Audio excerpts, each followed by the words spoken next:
Hi friends, welcome to Telugu defence news. ఇక టాపిక్లోకి వెళ్తే ఇస్రో చీఫ్ చంద్రయాన్-4 డిజైన్ ఫైనలైజ్ అయింది. 2027లో లాంచ్ చేయాలని ప్లాన్ చేస్తున్నామని చెప్పారు. చంద్రయాన్-3 మిషన్లో గోల్ ఒక రోవర్ని చంద్రుడిపై సేఫ్గా ల్యాండ్ చేయటం. అయితే చంద్రయాన్-4లో చంద్రుడిపై ఉన్న రాళ్ళు, మట్టి శాంపుల్స్ని కలెక్ట్ చేసి రీసెర్చ్ చేయడం కోసం తిరిగి తీసుకురావడం. చంద్రయాన్-3 రాకెట్లో 3 మోడ్యూల్స్ అంటే 3 సెట్స్ ఉన్నాయి. అవి ప్రొపల్షన్ మోడ్యూల్ అంటే ఇంజిన్, ల్యాండర్, రోవర్. అయితే చంద్రయాన్-4లో 5 మోడ్యూల్స్ ఉంటాయి.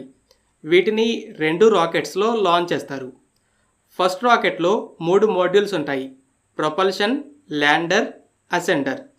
ప్రొపల్షన్ మోడ్యూల్ ఈ రెండింటిని చంద్రుడి ఆర్బిట్లోకి తీసుకెళ్లి వదులుతుంది.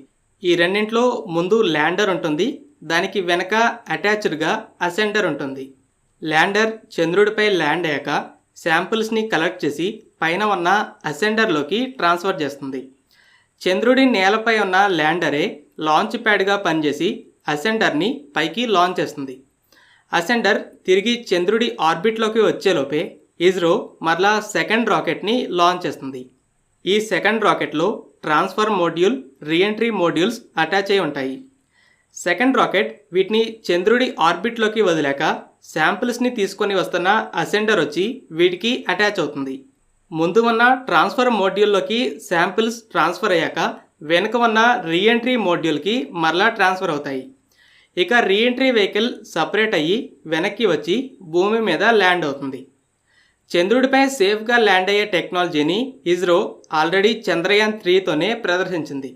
అయితే ఈ మిషన్లో చంద్రుడి గ్రావిటీని అధిగమించి తిరిగి రావడం, శాంపిల్స్ని రెండో స్పేస్ క్రాఫ్ట్లోకి ట్రాన్స్ఫర్ చేయటం, ఈ స్పేస్ క్రాఫ్ట్ శాంపిల్స్ని తీసుకొని వచ్చి అది కూడా రీఎంట్రీ ఫేజ్లో హీట్ అలాగే ప్రెషర్ని తట్టుకొని ఎర్త్ అట్మాస్ఫియర్లోకి రావడం, సేఫ్గా భూమి మీద ల్యాండ్ అయ్యే టెక్నాలజీస్ని ప్రదర్శించాలి.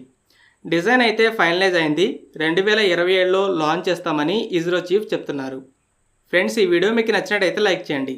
అలాగే మరిన్ని ఇంపార్టెంట్ అప్డేట్స్ కోసం మన ఛానల్ని సబ్స్క్రైబ్ చేసుకోండి.